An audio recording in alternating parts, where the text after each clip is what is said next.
In Europe, though, does the deflation psychology worry you now? Oh, I think it should worry all watchers of the Eurozone a great deal, because for all that the ECB has done by basically promising to do whatever it takes to save the Eurozone, the fact remains that banks have not cleared their balance sheet. Therefore, they are not lending to small, medium-sized companies.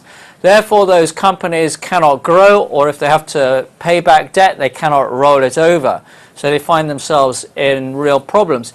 Now, this has got an uncanny similarity to Japan with its so-called zombie banks that plagued the economy during the 1990s and was only resolved when a new government came in 2003 that injected massive amounts of public money into them.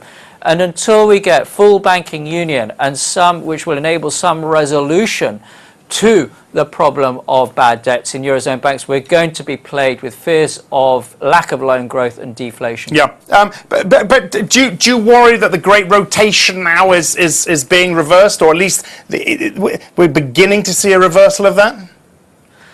I wouldn't say worried. I can perfectly understand, if you like, why we're seeing that. We're seeing the continuation of the US recovery. It stops and starts the story, but it's basically on a positive trend. The UK is, as we know, is growing stronger than had been expected. Japan has setbacks, but I do think that Abenomics will see growth return. I think the southern periphery part of the Eurozone is the big question mark. Generally, though, I'm reasonably confident about the outlook for global growth, therefore for global profits, therefore for corporate earnings that buoy equities. It seems like the Fed is the only story in town still, right?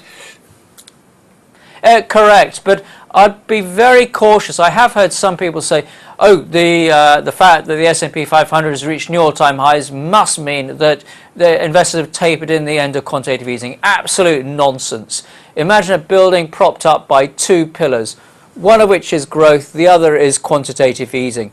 What we've seen is more support from the growth pillar. The quantitative easing pillar remains unchanged. We don't know what's going to happen when that pillar is withdrawn. So I don't fall into that complacency that I've seen from some investors regarding the tapering away of QE.